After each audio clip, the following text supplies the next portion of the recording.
Hello and welcome to Spark Rugby League.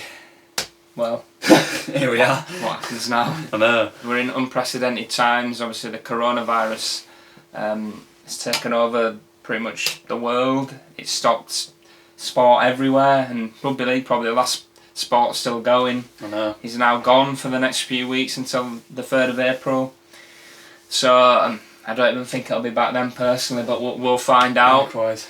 So what happens? What do we do? I don't know. It's so strange, isn't it? I mean, I think like I like a lot of people. I think didn't really take the whole COVID-19 situation that seriously until the past couple of weeks when you sort of started with F1 that was cancelled first, or only the F1 races, and gradually you saw the Premier League and Championship in football, tennis, golf. Everyone sort of started to cotton on and cancel their competitions and leagues and tournaments, and I think it's taken this complete shutdown of sport for everyone to realise how serious this situation actually is, and how it is a bit of a time of crisis. I don't think our generation, and most people in our lifetime have experienced something on this level. I think we had in the early 1900s there was the flu pandemic, but I don't think we've had anything anywhere near the same effect and impact until now. Yeah. And in the modern day world, we're seeing the effect that it's having by cancelling all the sporting events, and it's just it's such an eerie and a strange feeling to not be looking forward to watching Leeds, Castleford, St Helens, Wigan, Wakey, whoever on the weekend. It's like it's not. It don't feel like off season either. I don't think. So often off season you've still got teams training, you still know what's happening and stuff. You've got internationals, but now there's just nothing, and it just looks really bleak. I think the other thing about the off season is normally transfers. Yeah. It's all going on. We're all excited, but there's always something. Like we're just getting into it now. We're just getting going, and then kaput. But we're in a situation where I think a few other sports, we speak about football, rugby union, they're kind of at the latter end of their season. They've got 10 games to go. We're just getting underway, which probably has the benefits in terms of the schedule. We've got more time to schedule things. We've probably got decisions to make about international tournaments, whether what gets cut, if anything, depending on how long this takes. But so the downside of that is the financial side now, where absolutely, as a sport we're not exactly massively, let's say, rolling in money. So I mean, for some of the lesser clubs, I mean, I think you were speaking about Featherstone. Yeah, I think I listened to an interview with David Longo. It was the Featherstone CEO. I think he did it with with BBC Radio Leeds, and he said that as a club they'll probably be okay for April, but any time after that, if we're still not playing games after April, that's when they really start to struggle. And you'd think with Featherstone, they're one of the top sides in the Championship. They've got a good, rich history. Obviously, nearly won promotion last season. You would think that they would be better off financially than a fair few other teams in the Championship and below. Yeah. And for them to be saying that, April, after April is their sort of crisis period, is quite a scary thing, really.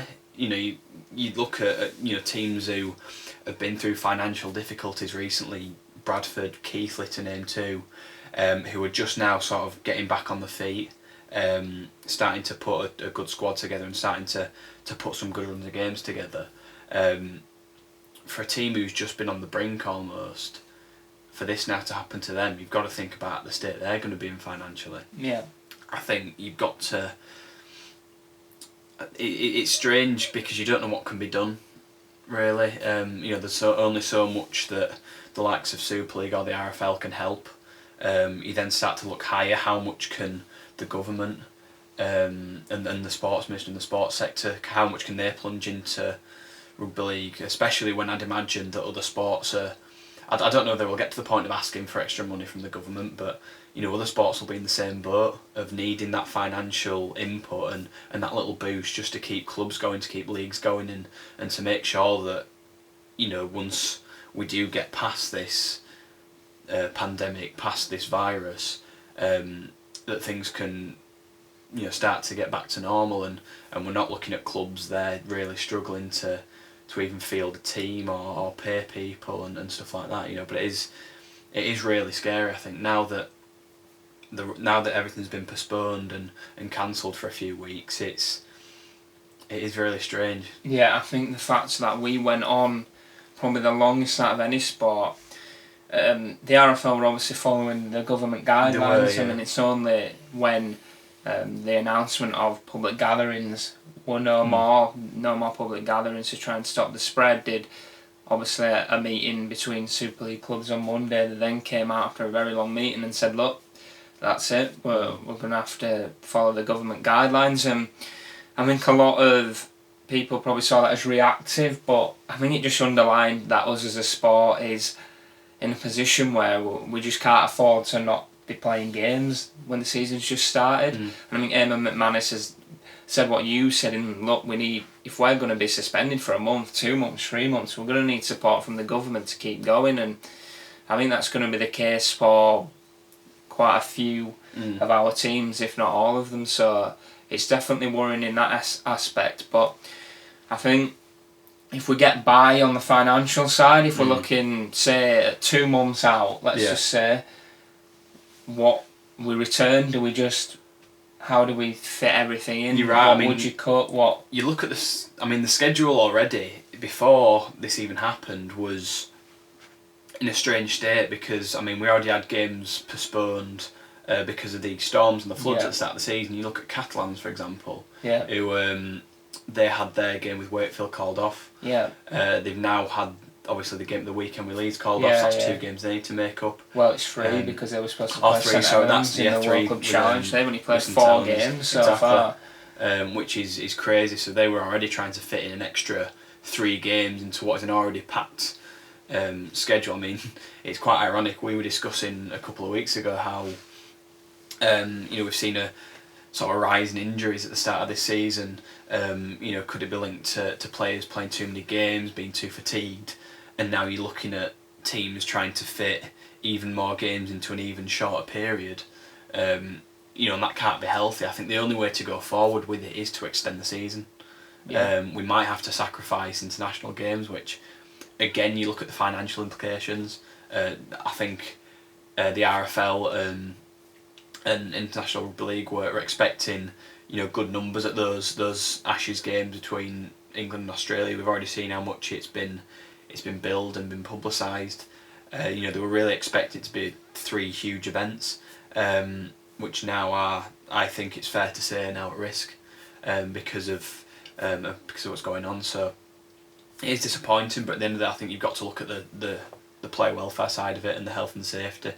And I think that's a lot of what has been a main message from a lot of players, coaches, again CEOs, chairmen, people, and even higher up, members of the government. Health and safety ultimately is the priority at the minute, making sure that the virus doesn't spread and that the people are unaffected. And that is at the end of the day why the competition has been suspended, because we don't want to increase the spread of the virus. We don't want to put people at risk, especially those who are vulnerable. Going out to watch the team and of course the players themselves. But yeah, like I think I've said the word strange at least 5 or 6 times in the past few minutes. But that is really, I think for me, the underlying feeling is it's just very odd.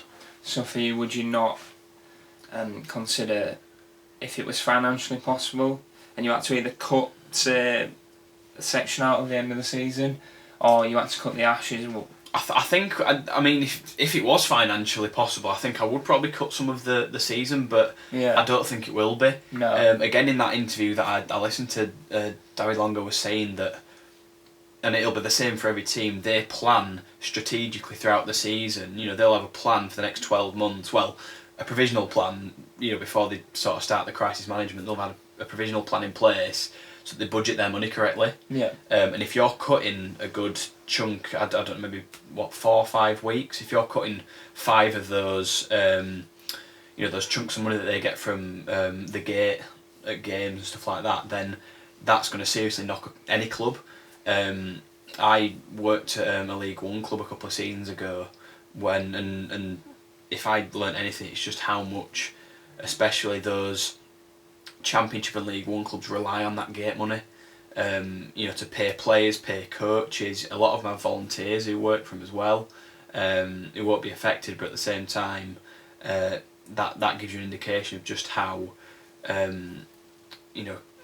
how much money is needed, and how much they don't really have. Some will have to pay rent on stadiums, and the list goes on and on and on. And there's a lot of clubs that are relying on that gate money so much, just for the upkeep of the club. Yeah. And realistically, I don't think you can really expect those clubs to go on, and still keep paying the players and surviving ultimately without that gate money, because it is just so vital. Yeah, and I think as a sport we're all well aware that a lot of clubs run on a loss anyway. A lot of clubs are on a knife edge, so it's really quite worrying times. I mean, I think there's a lot of hope in this announcement, with us being more than halfway through March now, and the suspension is only until pretty much the start of April, so we're not looking at very long. But if we're realistic, it is going to be longer than that. We're not going to be able to come back. And I can't see in 2 weeks' time Boris Johnson turning around and going, look, you can all gather together again, it's over, it's not going to happen. And I think that announcement is a very hopeful one. It is very hopeful. I think it's an initial one, and I think there's going to be another announcement that will be extended, and that's obviously when times will start to get really worrying for clubs in terms of money. But no, exactly. I mean, I think it's fair to say me and you are not really that clued up on the financial side massively within clubs, and it's probably, I'm hoping not, but I think it could be worse than we're even saying. But we're just going to have to hope that this pandemic goes by quicker than a lot of people are predicting, and we can get back to watching rugby league, clubs can get back to letting fans back in, getting back to earning money, and the game can start rolling again. But it's troubling times, it's worrying times, not just in sport but in life in general. Let us know what you think, how they should approach this, what the contingency plans should be, and if we have to cut any fixtures from the season, which ones should we look at cutting. Please like the video, subscribe and comment below. We'll see you next time.